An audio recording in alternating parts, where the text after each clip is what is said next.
నమస్కారం. పట్టాభ్రమ బాణానికి స్వాగతం.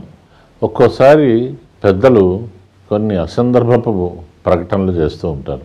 మనకు ఆ క్షణంలో అది నిజం అనిపిస్తుంది, ఎందుకంటే చెప్పిన వాళ్ళు మామూలు వాళ్ళు కాదు. కానీ ఆ తర్వాత అది జరగదు. వాళ్ళని ఏమనాలో మనకు తెలియక మనలో మనం ఇంత పెద్ద ఆయన ఎందుకు ఇలా చెప్పారు అనిపిస్తుంది. ఇటువంటివి ప్రపంచంలో దాదాపు ఒక 20 దాకా ఉన్నాయండి. అందులో కొన్ని మీకు చెప్తాను. దీని పేరు stupid quotes by great people. అంటే వాళ్ళు అప్పుడు చెప్పినప్పుడు చాలా కరెక్ట్గా చెప్పారనిపించింది. ఉదాహరణకి నేను చదువుకునే రోజుల్లో సడన్గా ఒకరోజు నేను సైన్స్ టీచర్ వచ్చి రేపు 13వ తారీఖుని అష్టాగ్రహ కూటమి వస్తుంది, సో గ్రహాలన్నీ కలిస్తే మొత్తం మనం అందరం నాశనం అయిపోతాం, సో మీరు ఎవరికైనా ఇచ్చేది ఉంటే ఇచ్చేయండి, పుచ్చుకునేది ఉంటే పుచ్చుకోండి, సారీ చెప్పేది ఉంటే చెప్పేయండి, అవి ఇవి అని ఏదో సరదాగా చెప్పాడేమో అనుకున్నాం.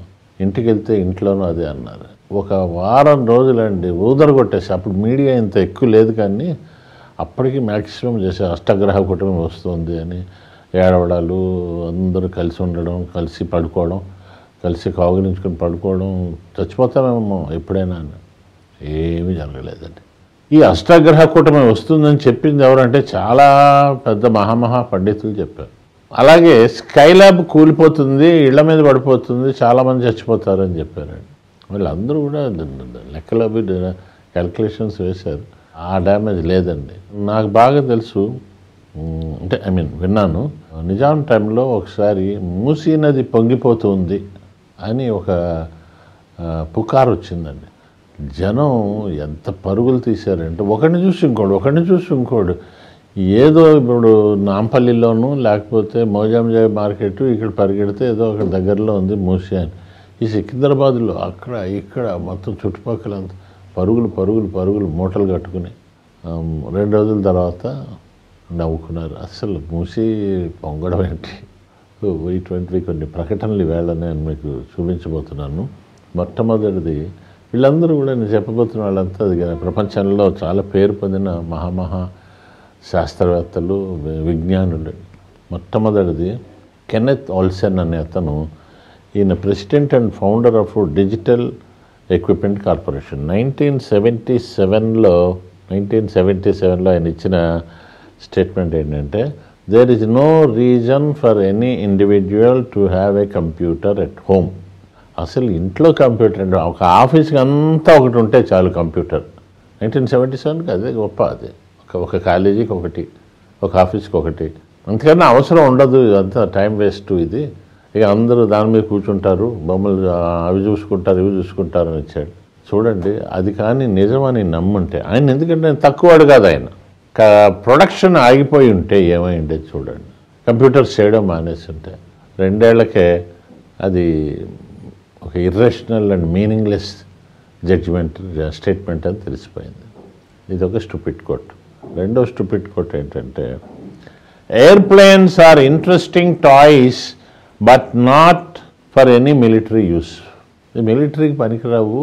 ఇది 1911లో ఈ ఫస్ట్ వరల్డ్ వార్ టైంలో ఒక కమాండర్ ఇచ్చాడండి, మార్షల్ ఫెర్డినాండ్ అని. ఈ విమానాలు యుద్ధాల్లోకి ఏం పనికిరావు, ఏదో పిల్లలు ఆడుకునే బొమ్మలు లాంటివే. యుద్ధం అంటే కాల్బలం ఉండాలి, ఏనుగులు ఉండాలి, గుర్రాలు ఉండాలి, రథాలు. ఈ టైప్లో ఉన్న మనిషి అసలు విమానాలు అన్నీ వేస్ట్ అన్నాడండి. మరి ఇప్పుడు చూడండి, ఎన్ని యుద్ధ విమానాలు, ఎన్ని దేశాల నుంచి ఎన్ని ఆర్డర్లు ఇస్తున్నాయి, ఎన్ని స్కాండల్స్ అవుతున్నాయి. మూడవది, man will never reach the moon regardless of all futuristic scientific advances. ఈ జడ్జిమెంట్, ఈ స్టేట్మెంట్ 1967లో డాక్టర్ లీ డే ఫారెస్ట్ అని ఇన్వెంటర్ ఆఫ్ ఆడియో ట్యూబ్ ఇచ్చాడండి. 1967. అది జరిగిన కరెక్ట్గా 2 సంవత్సరాలకి 1969కి నీల్ ఆర్మ్స్ట్రాంగ్ చంద్రుడి మీద కాలు మోపాడండి. ఇక అప్పుడు అందరూ మరి మొదట చెప్పిన ఆయన ఏమనుకుంటుంటారు చూడండి.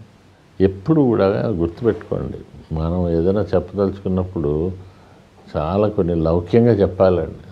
ఖచ్చితంగా ప్రపంచంలో ఈ మనుషుడు చంద్రుడి మీదకి అడుగు పెట్టడం అసంభవం అంటే, ఆ తర్వాత అది సంభవం అయిన రోజుని ఇతన్ని అందరూ ఎలా చూస్తారండి? ఇతను అంతకుముందు అద్భుతాలు చేసినా కూడా అది కూడా ఇతను ఒరిజినల్ అయిండదు అనిపిస్తుంది. 4వ మనిషి అండి జనుక్ అని, ఇతను head of 20th Century Fox. 20th Century Fox అంటే మరి సినిమాలు గినిమాలు ఇవన్నీ 1946లో ఏం స్టేట్మెంట్ ఇచ్చాడంటే, television won't be able to hold on to any market. After the first 6 months, people will soon get rid of staring at plywood box every night. ఆ డబ్బాకేసి అలా కళ్ళప్పగించి తెల్లవారులు చూడటం అనేది జరగదు. అది ఊరికే ఒక 6 నెలలు బాగుంటుంది, ఆ తర్వాత జనం పక్కన పడేస్తారు టీవీని. ఇప్పుడు అన్నీ పక్కన పడేసి టీవీ ఒక్కటి పెట్టుకుంటున్న వాళ్ళు ఉన్నారండి. ఈవెన్ ఒక రిక్షా పుల్లర్ ఇంట్లో కూడా ఖరీదైన గిన్నెలు వస్తువులు ఏమి లేకపోయినా ఒక టీవీ ఉంటే చాలు. అసలు టీవీ లేని ఇళ్ళు లేవండి. మీరు విలేజెస్కి వెళ్తే అక్కడంతా ఆ గుడిసెల మీద కూడా యాంటీనాలు కనబడుతూ ఉంటాయి. సో మరి అంత గొప్ప స్టేట్మెంట్ ఇచ్చాడు ఆయన. 20th Century Fox అంటే అత్యధిక సినిమాలు తీసింది వాళ్ళు. ఆయన ఇచ్చాడు 1946లో టీవీలో అవసరం ఉండదు, 6 నెలల తర్వాత ఆ ఇడియట్ బాక్స్ని ఎవరు చూడరు అని. ఇప్పుడు ఏ ఇంట్లోనైనా సరే ఆ టీవీ సీరియల్స్ చూడకుండా కూర్చుంటున్నారా? 1 కాదు, 2 కాదు, 30 కాదు, 40 కాదు, 200 ఛానల్స్ ఇంట్లోనే కూర్చొని అన్నీ చూస్తున్నారు. Next 5, the telephone has too many shortcomings, the device is inherently of no value to us. ఈ వెస్టర్న్ యూనియన్ 1876లో వాళ్ళు ఈ ఫోన్స్ కనిపెట్టడానికి ఆఫీసులో జరుగుతున్నప్పుడు ఆ వెస్టర్న్ యూనియన్ కంపెనీ వాళ్ళు ఇది పెద్ద అంత అవసరం ఏమి ఉండదు, పెద్ద ఏముంది, ఎదుటి వాళ్ళతో మాట్లాడాలి, కమ్యూనికేషన్స్ అంటే ఎదుటి వాళ్ళతో మాట్లాడాలి. అప్పుడు నేను ఎలా మాట్లాడుతున్నాను, నా బాడీ లాంగ్వేజ్ ఎలా ఉంది, ఇవన్నీ వాళ్ళకి తెలుస్తాయి. నువ్వేదో ఫోన్లో మాట్లాడితే అవతల వాడికి ఎలా తెలుస్తుంది? సో ఫ్యూచర్లో టెలిఫోన్ అవసరం ఉండదు, పెద్దగా ఏదో తప్పనిసరి ఏదో అర్జెంట్ మెసేజెస్ ఇస్తే తప్ప అదర్వైజ్ టెలిఫోన్ అవసరం లేదు అని 1876లో జడ్జిమెంట్ వచ్చిందండి. అదే కానీ నిజమయ్యి టెలిఫోన్లు ఆపేసి ఉంటాయి. ఈరోజు మరి ఇక ఫోన్ ఆఖరికి ఆ టెలిఫోన్ కాస్త సెల్ ఫోన్ అయ్యి ఇప్పుడు ఇంత ఫోన్ అయ్యి ఎవరి దగ్గర సెల్ ఫోన్ లేదు అనేది మనం ఇప్పుడు ప్రశ్న. ఇదివరకు పలానా ఆయన దగ్గర ఫోన్ ఉందిట అని మేము చదువుకునే రోజుల్లో మా వీధిలో ఒక్కళ్ళకే ఫోన్ ఉండేదండి. అందరూ పెద్ద ఉద్యోగాల్లో ఉన్న, మా ఫాదర్ ఇంజనీర్, ఎక్కడ మా ఇంట్లో ఫోన్ లేదు. అది చాలా ఒక రేర్ లగ్జరీ అనమాట అండి. సో ఇప్పుడు ఎవరింట్లో అయినా ఫోన్ లేదు అంటే అది న్యూస్ అవుతుంది. ఫోన్ లేదని నీకు అంటే బెగ్గర్స్ దగ్గర కూడా ఉందండి. ఒక ఏరియా బెగ్గరు ఇంకో ఏరియా బెగ్గర్కి ఫోన్ చేస్తాడు, ఇలా వచ్చేస్తే ఇక్కడ గుడి దగ్గర చాలామంది జనం ఉన్నారండి. లేదు మా దగ్గర చర్చి దగ్గర చాలామంది ఉన్నారు, అక్కడికి రా అని జరుగుతుంది. నేను ఒకసారి స్వయంగా విన్నానండి. ఒక బెగ్గరు ఫోన్లో మాట్లాడుతుంటే ఏం మాట్లాడుతున్నాడు, బొమ్మ ఫోన్ ఏమో అనుకున్నాను. అంటే ఇంకోటికి చెప్తున్నాడు, ఇక్కడికి వచ్చే ఇప్పుడే 2 బస్సుల్లో దిగారు జనం అంటే, లేదు ఇక్కడ కూడా బాగానే ఉన్నారు అంటున్నాడు. ఎవరో ఫోన్ ఒకటి దానం చేస్తుంటారు అక్కడ ఉన్న అందరికీ. మీరు అపాత్ర దానం చేయకూడదండి. పాపం వాడికి ఫోన్ అయితే ఇచ్చారు, వాడు మళ్ళీ దాన్ని కట్టుకోవాలిగా బిల్లు. సో నెక్స్ట్ ఇది చాలా ఆశ్చర్యకరమైన విస్మయం కలిగించే విషయం అండి.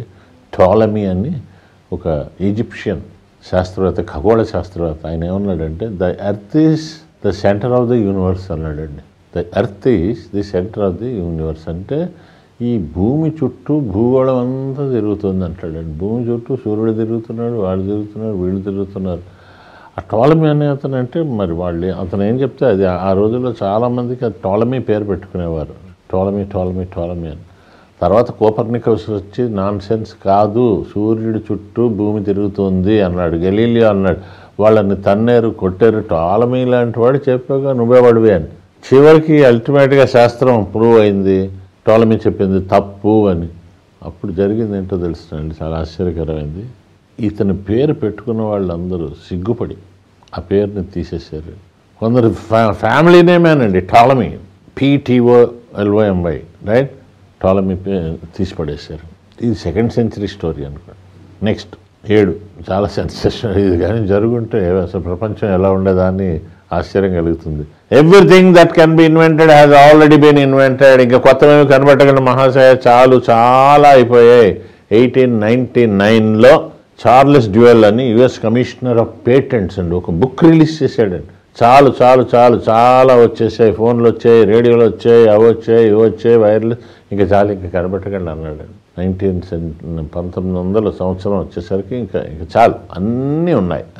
మరి అది నిజంగా అప్పుడు ఆగిపోయి ఉంటే ఇప్పుడు ఉన్న ఈ లేటెస్ట్ ఈ సెల్ ఫోన్లు కావచ్చు, లేకపోతే ఈ పవర్ పాయింట్ ప్రజెంటేషన్లు ఇవి ఏమైనా ఉండేవి, ఈ టెలివిజన్లు ఇవన్నీ ఏమై ఉండేవి. 1899లో ఇచ్చాడు, ఇంకా కనిపెట్టకండి, చాలు చాలు చాలు చాలు, ఎవ్రీథింగ్ ఏదైతే అవసరమో అవన్నీ కనిపెట్టేశారు. కానీ సైన్స్ ఆగదు కదా ఒకటి కోసం, అట్లా వెళ్ళారు. ఇక ఇది ఒకటి మామూలుగా చరిత్రలో చాలా పెద్ద జోకుగా చెప్పుకుంటారండి. King George III of England July 4th 1776 అంటే ఆ రోజుని అమెరికాకి స్వాతంత్రం వచ్చిన రోజు. ఆ రోజుని ఎవరు కొందరు జర్నలిస్ట్ వెళ్ళి ఆయన దగ్గరికి వెళ్ళి, సార్ ఇప్పుడు అవుతుంది కదా ఈ వారు, ఏమవుతుందంటే ఏమీ జరగదండి, చూడండి మీరు సాయంత్రానికి అంతా తెలుస్తుంది, nothing of importance happen today, we're going to take back America అన్నాడు. కానీ అదే రోజు వీళ్ళు వదులుకోవడం అయింది. కొన్నిసారి మనం చూస్తుంటాం ఎన్నికల్లోనూ అవి ఫలితాలు తారుమారు అయిపోయాయి అంటారు. తారుమారు ఇది అంతకన్నా ఆశ్చర్యకరమైన విషయం. అమెరికా ఎక్కడికి ఎత్తుందండి, మా దగ్గరే పడి ఉంటారు వాళ్ళు అన్న బ్రిటిష్ వాళ్ళు ఆ రోజుని సరెండర్ చేయాల్సి వచ్చింది. ఇక చివరిగా for majority of people the use of tobacco has a beneficial effect అని ఇచ్చాడండి. ఈయన లాస్ ఏంజలస్ సర్జన్ అండి. 1969లో న్యూస్ వీక్ అనే మ్యాగజైన్లో ఇచ్చాడు. అంటే ఒక డాక్టర్ అయ్యుండి సిగరెట్ తాగితే ఆరోగ్యానికి మంచిది అని ఇచ్చాడు. అంటే బహుశా ఇది తర్వాత రుజువైంది, ఎవరో సిగరెట్ కంపెనీ వాళ్ళు ఆయన చేత చెప్పించారు అని. న్యూస్ వీక్ మ్యాగజైన్ అంటే మరి ఇంటర్నేషనల్గా ఫేమస్ అది. దాంట్లో ఆయన చెప్పాడు ఫర్ మెజారిటీ ఆఫ్ పీపుల్ చాలా మంచిది అని ఇచ్చాడు. సో వీళ్ళందరూ కూడా చివరికి ఏమవుతారంటే జనం అతని పేరు చెప్పుకున్నప్పుడల్లా నవ్వుకునేలా తయారవుతారు. కాబట్టి మనం ఎప్పుడు ఏది మాట్లాడినా, ఎవరితో మాట్లాడినా, ఏది చెప్పినా జడ్జిమెంట్లు మాత్రం ఇవ్వకండి. వాడంతే, వీడింతే, అదంతే, ఈ సంస్థ ఇంతే, కాదు కాదు కాదండి. ఓడలు బళ్ళు అవుతాయి, బళ్ళు ఓడలు అవుతాయి. సో ఎప్పుడైనా జరుగుతుంది. మన కళ్ళ ముందే జరుగుతున్నవి ఎన్నో చూస్తున్నాం కదా. స్టూడియోల దగ్గరికి వెళ్ళి గేట్ల దగ్గర వాచ్మెన్లతో గెంటు వేయబడ్డ వాళ్ళు తర్వాత అంతర్జాతీయ ఖ్యాతి పొందిన ఆర్టిస్టులు అయ్యారు, కళాకారులు అయ్యారు, గాయకులు అయ్యారు, దర్శకులు అయ్యారు. ఇవన్నీ కూడా దీస్ ఆర్ ఆల్ పాసిబుల్ అండి. ఓన్లీ థింగ్ ఈస్ ఆలోచించండి, జాగ్రత్తగా మీరు నిర్ణయాలు తీసుకోండి. ఓకే, నమస్కారం. ఈ కార్యక్రమాన్ని మీరు క్రమం తప్పకుండా చూస్తున్నందుకు చాలా సంతోషంగా ఉంది. ఈ కార్యక్రమాన్ని మనం ఇంకా అద్భుతంగా చేయాలి అంటే మీరు అందరూ చూస్తూ ఉండండి, కామెంట్స్ పెట్టి ఇంకా ఎలా చేస్తే బాగుంటుందో చెప్పండి. దీంతోపాటు మర్చిపోకూడదు ఏంటంటే మీ ఫ్రెండ్స్కి, రిలేటివ్స్కి ఇది షేర్ చేయండి. షేర్ చేసి వారు సబ్స్క్రైబ్ చేసేలా చేయండి. దానివల్ల వారికి వచ్చే బెనిఫిట్, నాకు వచ్చే బెనిఫిట్, చివరికి సమాజానికి వచ్చే బెనిఫిట్ చాలా ఉంది సుమా.